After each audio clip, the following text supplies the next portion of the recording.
자, 오늘은 하나님의 뜻을 분별하며 살아가는 삶에 대해서 아주 짧게 나누고자 합니다. 이 말씀을 선택한 배경을 잠깐 먼저 나누고 싶은데요.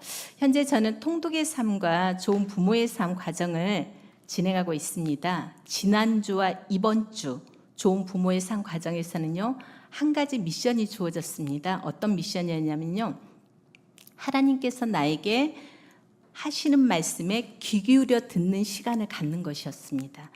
이 미션을 진행하고 있던 중에요, 한희경 목녀님께서 관련된 동영상을 단톡방에 공유해 주셨습니다.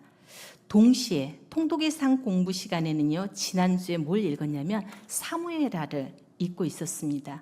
그 말씀 속에서 제가 한 가지를 다시 한번 생각하게 되었는데요. 그게 뭐냐면 우리가 너무나도 잘 알고 있는 말씀이거든요. 다윗은 하나님을 위해서 성전을 짓기를 원했잖아요. 그런데 성전을 지었나요? 못 지었어요. 그렇죠? 너무나도 짓고 싶었어요. 다윗이 좋으라고 성전을 짓고 싶은 게 아니라 오직 하나님을 위해서 그 성전을 짓고 싶었는데 다윗에게 그 성전을 지을 기회를 준 게 아니고 하나님은 그 아들 사무엘을 통해서 하나님의 성전을 짓게 만듭니다. 근데 여기에서 저는 중요한 걸 다시 한번 깨달았어요. 그게 뭐냐면 우리는 무엇을 하기 전에 먼저 하나님의 뜻을 구하고 하는 것이 굉장히 중요하다는 것을 깨달았습니다. 왜냐하면 내가 그렇게 계획하고 바라고 원하는 것이 아무리 선해 보여도요, 사실은 하나님의 뜻과 일치하지 않는다는 사실을 제가 알았거든요. 그래서 우리는 무엇을 하기 전에 먼저 하나님의 뜻을 구할 필요가 분명히 있겠구나라는 생각을 했습니다. 이러한 묵상 가운데 하나님의 뜻을 분별하는 방법을 성경에서 제가 찾아봤어요. 지난 주일 새벽 말씀에서도요, 하나님의 뜻을 분별하는 3가지 방법을 같이 묵상했었거든요. 그리고 금요일 날 목사님께서 수요기도의 설교를 말씀을 하시는 거예요. 네, 기쁨으로 하겠다고 했습니다. 그 내용이 근데 제 마음속에서 자연스럽게 연결되었어요. 그 연결을 통해서 깨달음으로 이어졌고요. 그 다음에 주중하고 주일 말씀들이 자연스럽게 이어지면서 하나님께서 원하시는 뜻을 조금씩 더 잘 이해하게 되는 시간이었습니다. 그래서 오늘 설교의 주제가 바로 하나님의 뜻 어떻게 알지? 라는 질문 속에서 출발을 합니다. 우리는요, 내 계획과 하나님의 뜻이 다를 수 있음을 인정해야 합니다. 아멘이십니까? 네. 또한 하나님의 뜻을 분별하며 살아가는 방법을 오늘 이 시간에 함께 배우고자 합니다. 우리가 살아가면서 자주 묻는 질문이 있습니다. 어떤 질문이냐면 이것이 과연 하나님의 뜻일까? 이런 질문이에요. 진로를 우리가 선택할 때도 그렇고요. 또 결혼을 고민할 때도 그렇고요. 세민아 잘 들어. 알았지? 결혼을 고민할 때도 그렇고요. 직장을 바꿀 때도 그렇고 돈 문제가 생길 때도요. 그리고 때로는 고난 속에서 우리는 늘 궁금해합니다. 하나님께서 이 상황에서 어떤 것을 원하실까라고 말입니다. 하나님의 뜻을 알고 싶어하는 우리들의 마음은요, 단순한 호기심이 아닙니다. 그 마음은 하나님과 함께하고 싶은 사랑의 마음입니다. 하지만 우리는 종종 혼란스럽고 불안해합니다. 하나님의 뜻을 알고 싶어 하면서도 특별한 느낌이나 계시만 기다릴 때가 있습니다. 그럴 땐 마음이 이리저리 흔들리기도 합니다. 가끔은 하나님이 원하시는 거야 이것이 라고 하면서 내 마음대로 결정할 때도 있습니다. 성경은 하나님의 뜻을 찾는 과정을 이렇게 보여줍니다. 그것은 단순히 정답을 찾는 게임이 아닙니다. 삶 속에서 배우고 조금씩 순종하며 살아가는 긴 여정입니다. 그래서 중요한 것은 무엇을 할까가 아닙니다. 하나님을 어떻게 더 사랑하고 어떻게 내가 좀 더 따라갈까, 이것이 더 중요합니다. 우리의 선택과 삶은요, 하나님과의 관계 속에서 의미를 갖습니다. 그래서 오늘 설교의 주제는 여기에서 시작이 됩니다. 내 계획과 하나님의 뜻이 다를 수 있음을 우리가 인정을 하고 하나님의 뜻을 분별하며 살아가는 법을 함께 배우고자 합니다. 방금 읽었던 로마서 12장 2절은 이렇게 말씀합니다. 다시 한번 읽겠습니다. 제가 너희는 이 세대를 본받지 말고 오직 마음을 새롭게 함으로 변화를 받아 하나님의 선하시고 기뻐하시고 온전하신 뜻이 무엇인지 분별하도록 하라라고 말씀하십니다. 하나님의 뜻은요, 무작정 감춰진 것이 아닙니다. 우리의 마음과 삶이 하나님을 닮아갈 때 하나님의 뜻은 더욱더 분명히 선명해지는 것입니다. 그 첫 번째 방법이 뭐냐면요, 바로 성경 말씀입니다. 시편 119편 105절은 이렇게 말씀하십니다. 같이 한번 읽어볼까요? 시작.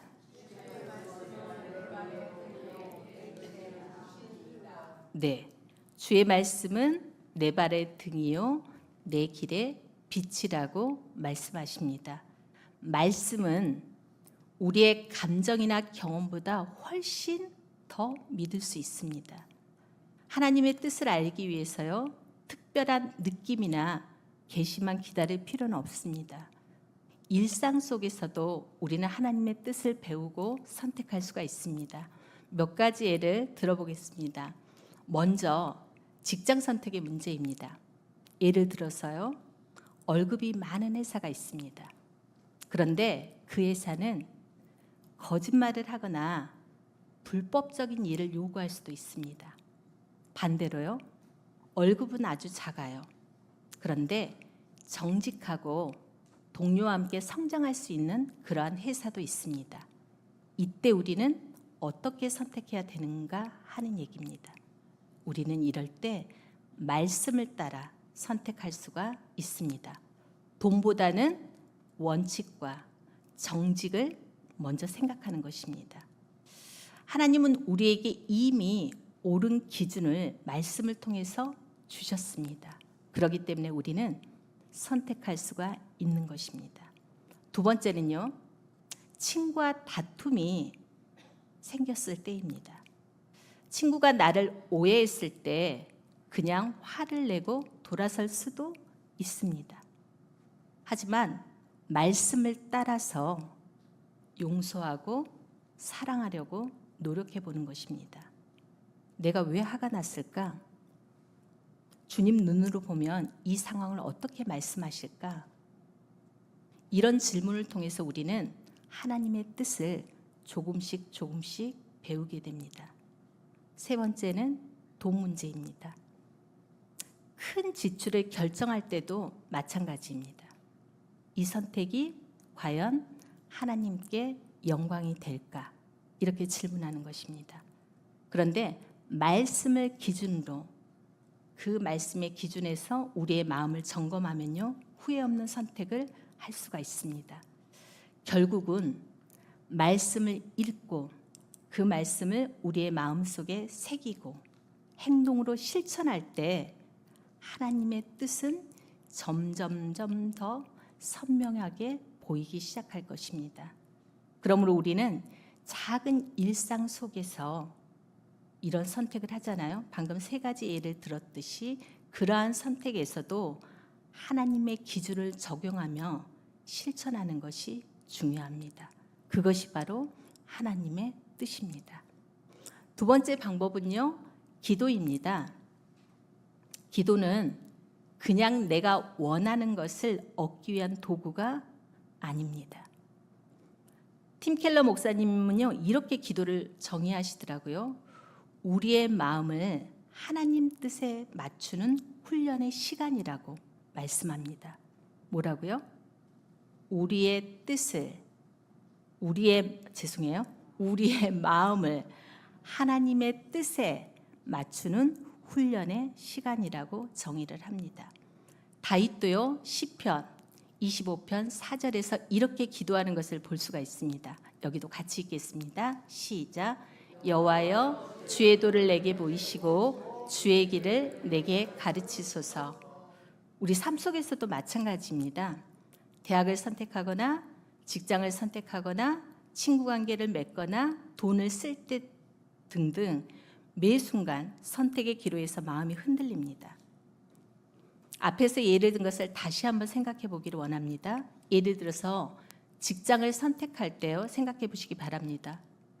아까도 말씀드렸다시피 높은 월급을 두지만 윤리적으로 의심스러운 회사가 있고요. 월급은 적지만 정직하고 동료와 함께 성장할 수 있는 회사가 있습니다. 그럴 때 우리는 기도로 하나님께 묻는 것입니다.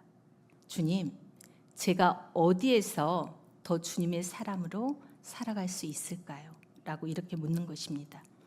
마음이 흔들릴 때 기도로 마음을 정리하면요, 판단이 더 명확해집니다. 그리고요, 하나님께서 원하시는 길로 우리가 나아갈 수가 있습니다. 친구와 다툼이 생겼을 때도 마찬가지입니다. 바로 화를 내기보다는요, 기도로 일단은 마음을 가라앉히고 이렇게 묻습니다. 주님, 제 마음을 깨끗이 정리해 주시고 그 친구와 화해할 수 있도록 도와주세요. 라고 기도하는 것입니다. 그리고 또 큰 돈을 지출할 때, 결정할 때도 기도로 우리의 마음을 점검합니다. 주님, 이 선택이 정말 주님께 영광이 되는 선택이길 바랍니다. 이처럼 작은 기도이지만 우리의 일상 속에서 이렇게 기도 속에서 우리는 조금씩 하나님의 뜻을 배워갑니다. 그리고 하나님과 함께 바른 길을 걸어가려고 몸부림치는 것입니다. 지난 주일 새벽 성경 속에서 우리가 누구 얘기를 들었냐면 여호사밧 이야기를 들었거든요. 거기에서도 알 수 있었던 점이 바로 이 부분이었습니다. 여호사밧은 여호와의 길을 따랐던 훌륭한 왕이었습니다. 그런데 악한 왕인 아합의 딸과 그 아들을 혼인시키는 실수를 범했습니다. 또 아합이 영토를 갖다 확장하자고 제안했을 때 쉽게 따라갈 수도 있었어요. 그렇지만 여호사밧 왕은 그렇지 않습니다. 뭐 하냐면 기도합니다. 그 기도문이 바로 역대하 18장 4절 말씀이거든요. 같이 한번 읽어볼까요? 여호사밧이 또 이스라엘 왕에게 이르되 청하건대 먼저 여호와의 말씀이 어떠하신지 오늘 물어보소서 하더라. 이렇게 지금 기도하는 걸 볼 수가 있습니다. 먼저 하나님께 물어보는 것, 기도하는 삶이 하나님의 뜻을 알 수 있는 첫걸음입니다. 그래서 여호사밧 왕은 하나님께 먼저 물어봤던 것입니다. 많은 사람들이 먼저 행동을 합니다. 그렇지만 그 결과가 하나님의 뜻과 다를 수 있습니다. 주님께서 마태복음 6장 33절에서 또 이렇게 말씀하시죠. 우리가 너무나 잘 알고 있는 말씀인데요. 그런즉 너희는 먼저 그의 나라와 그의 의를 구하라. 그리하면 이 모든 것을 너희에게 더하시리라 라고 말씀하십니다. 구하라라고 말씀하십니다. 기도하라고 말씀하십니다. 우리는 먼저 기도하는 사람이 되어야 합니다. 기도를 통해서 우리의 마음을 하나님께 맞추고요. 우리의 삶 속에서 그 선택을 갖다가 분별하기 위해서 우리는 기도하는 것입니다. 원로 목사님은 왜 기도한다라고 항상 우리들에게 말씀하셨죠?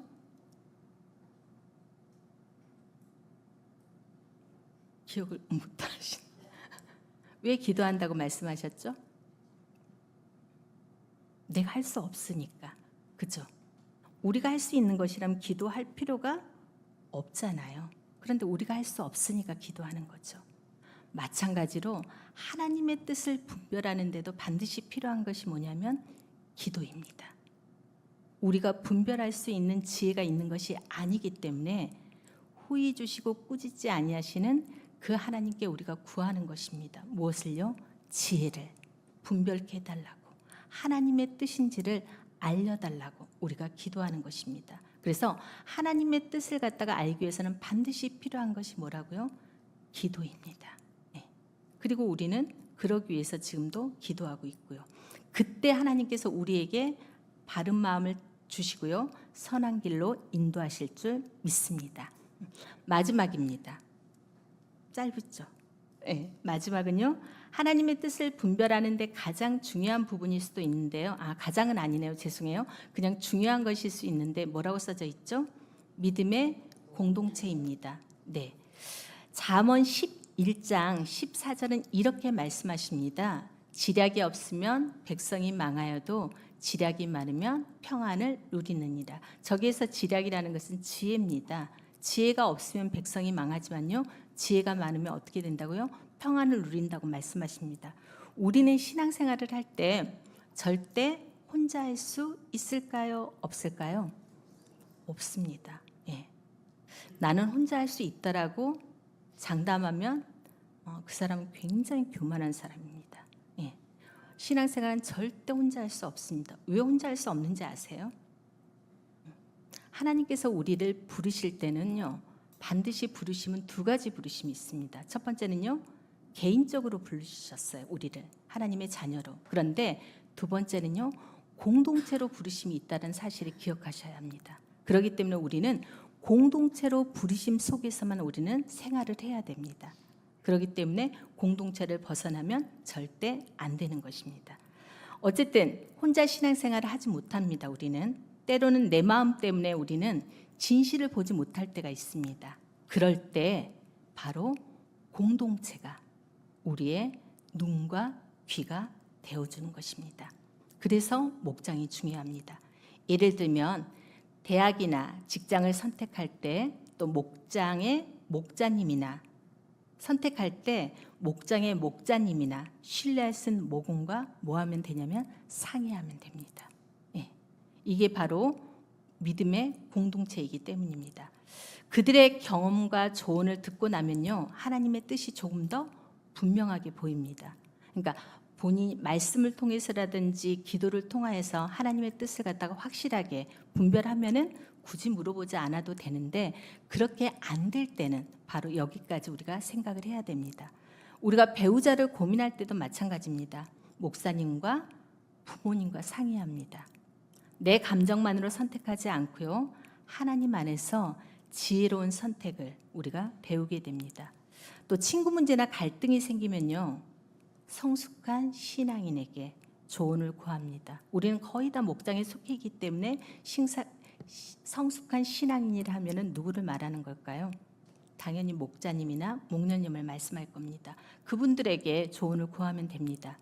내 판단이 틀릴 수 있다는 것을 인정하고요, 공동체의 지혜를 받아들이는 겁니다. 이것이 바로 겸손한 태도입니다. 공동체 안에서 나누고 듣고 배우는 것은 하나님의 뜻을 이해하는 데 도움이 됩니다.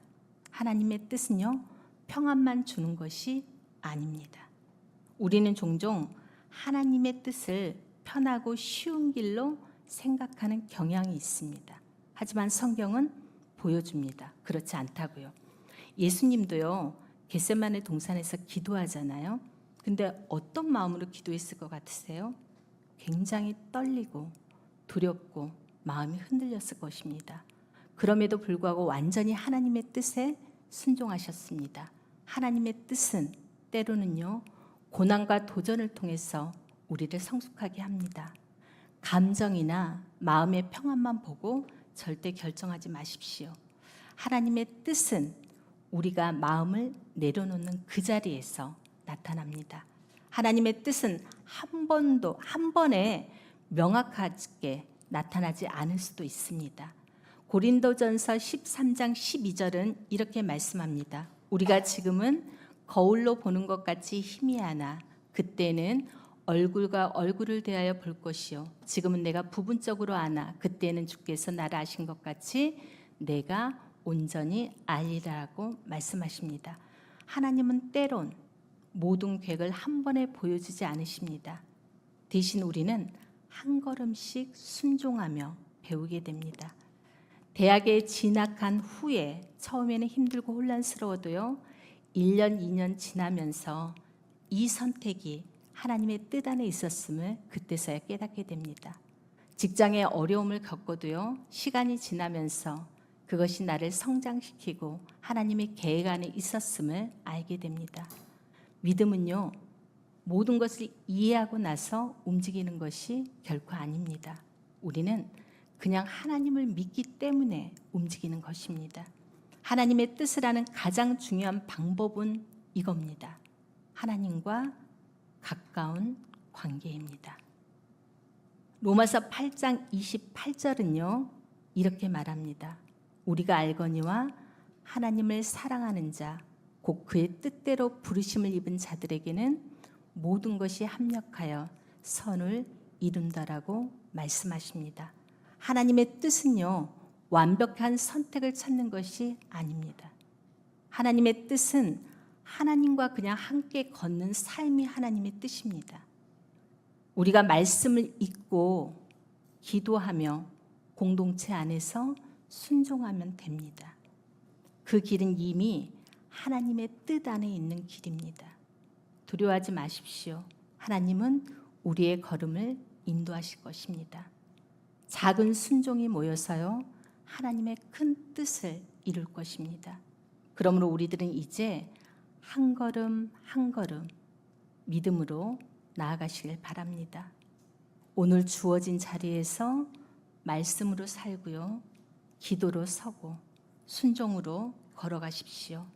순종할 때 우리의 삶은 이미 주님의 손안에 있습니다. 하나님과 함께 걷는 그 길이 최고의 길이고요. 그 길 위에 우리 모두 함께 걷기를 주님의 이름으로 축복합니다.